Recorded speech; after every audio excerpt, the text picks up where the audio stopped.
ನಮಸ್ಕಾರ ಕರುನಾಡು. ನಾನು ನಿಮ್ಮ ಪ್ರೀತಿಯ ಬಾನು. ಇವತ್ ಯಾಕೋ ಕಾಲೇಜ್‌ಗೆ ಹೋಗಕ್ಕೆ ಇಂಟ್ರೆಸ್ಟ್ ಇದ್ದಿಲ್ಲ. ಆದ್ರೂ ಕಾಲೇಜ್‌ಗೆ ಹೋಗೋಣ ಅಂತ ಹೋದೆ. ಆದ್ರೆ ಕ್ಲಾಸ್‌ಗೆ ಹೋಗ್ಲಿಲ್ಲ.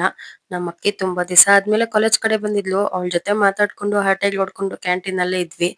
ಇನ್ನು ಫ್ರೆಂಡ್ಸ್ ಎಲ್ಲಾರು ಕ್ಲಾಸ್ ಮುಗಿಸ್ಕೊಂಡ್ ಬಂದ್ಮೇಲೆ ಟೀ ಕುಡಿಯೋಣ ಅಂತ ಹೊರಟ್ವಿ. ನಮ್ಮ ಹೆಣ್ಮಕ್ಳಿಗೆ ಫ್ರೆಂಡ್ಸ್ ಜೊತೆ ಎಷ್ಟು ಮಾತಾಡಿದ್ರು ಸಾಕಾಗಲ್ಲ. ನಾವ್ ನೋಡಿ ಕ್ಲಾಸ್ ಬಂಕ್ ಮಾಡಿ ಅವಳ ಜೊತೆ ಮಾತಾಡ್ಕೊಂಡೇ ಇದ್ವಿ.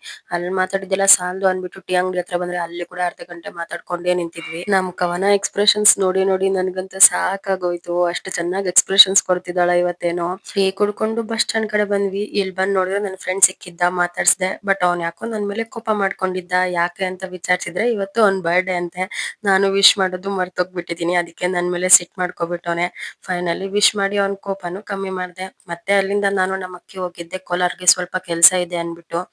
ಇನ್ನು ಕೋಲಾರ್‌ಗೆ ಹೋದ್ ತಕ್ಷಣ ಹಸ್ವಾಗ್ತಾ ಇತ್ತು. ಅದಕ್ಕೆ ಏನಾದ್ರು ತಿನ್ನೋಣ ಅಂತ ಹೇಳಿ ಸ್ಪೈಸಿ ಫಾರೆಸ್ಟ್‌ಗೆ ಹೊರಟ್ವಿ. ಕೋಲಾರಕ್ ಬಂದಾಗೆಲ್ಲ ನಾವು ಆಲ್ಮೋಸ್ಟ್ ಯಾವತ್ತೂ ಇಲ್ಲಿಗೆ ವಿಸಿಟ್ ಮಾಡೋದು. ತುಂಬಾ ಚೆನ್ನಾಗಿರುತ್ತೆ ಫುಡ್ ಎಲ್ಲ ಅಂತ. ಕೋಲಾರಕ್ ಬರೋದೇನೋ ಬಂದ್ಬಿಟ್ಟೆ. ಆದ್ರೆ ಇಲ್ಲಿ ಬಂದ್ ಕೆಲ್ಸ ಆಗ್ಲೇ ಇಲ್ಲ. ಬೇಜಾರಾಗೋಯ್ತು. ಇನ್ನೇನ್ ಮಾಡಕ್ಕಾಗಲ್ಲ. ಬಂದ್ ದಾರಿಗ್ ಸುಂಕ ಇಲ್ಲ ಅಂತ ಅನ್ಕೊಂಡು ವಾಪಸ್ ಮನೆಗ್ ಹೋಗೋಣ ಅಂತ ಬಂದೆ. ಬಸ್ ಹತ್ಕೊಂಡು ಕ್ಯಾನಲ್ ಕ್ರಾಸ್‌ಗ್ ಬಂದ್ರೆ ನಿಖಿಲ್ ಸಿಕ್ಬಿಟ್ಟ. ಅವನ್ನ ಮಾತಾಡ್ಸ್ಕೊಂಡು ಅವನ್ನ ಸ್ವಲ್ಪ ರೇಗಿಸ್ಕೊಂಡಿದ್ದೆ. ಅವನ್ ಎಲ್ಲಾರ್ನೂ ರೇಗಿಸ್ತಾನೆ. ಆದ್ರೆ ಅವನ್ನ ಮಾತ್ರ ನಾನ್ ರೇಗಿಸ್ತೀನಿ. ನೀವೆಲ್ಲ ಆಲ್ರೆಡಿ ಅವನನ್ನ ನೋಡಿರ್ತೀರಾ ಇನ್ಸ್ಟಾಗ್ರಾಮ್ ಅಲ್ಲಿ. ಅವನ ಅಕೌಂಟ್ ನೇಮ್ ಬಂದು ಪಿಂಕು ಅಂತ. ಕಂಟೆಂಟ್ ಚೆನ್ನಾಗ್ ಕ್ರಿಯೇಟ್ ಮಾಡ್ತಾನೆ. ವಿಡಿಯೋಸ್ ಎಲ್ಲ ತುಂಬಾ ಚೆನ್ನಾಗ್ ಮಾಡ್ತಾನೆ ಅವನು. ಇವನ್ ಎಲ್ಲಾರ್ಗೂ ಇನ್ಸ್ಟಾಗ್ರಾಮ್ ಇಂದ ಪರಿಚಯ. ಆದ್ರೆ ಇವನ್ ನಮ್ಗೆ ಸ್ಕೂಲ್ ಇಂದಾನೆ ಫ್ರೆಂಡು.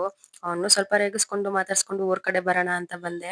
ಇವತ್ತಿನ ಕತೆ ಇಷ್ಟೇ. ಮತ್ತೆ ಸಿಗೋಣ ಮುಂದಿನ ವಿಡಿಯೋದಲ್ಲಿ. ಅಲ್ಲಿವರೆಗೂ ಬಾಯ್ ಬಾಯ್. Thank you. ನನ್ ವಿಡಿಯೋಸ್ ನಿಮ್ಗೆ ಇಷ್ಟ ಆಗಿದ್ರೆ ಲೈಕ್ ಮಾಡಿ, ಶೇರ್ ಮಾಡಿ, ಕಮೆಂಟ್ ಮಾಡಿ, ಫಾಲೋ ಆಗೋದನ್ನ ಮಾತ್ರ ಮರಿಬೇಡಿ.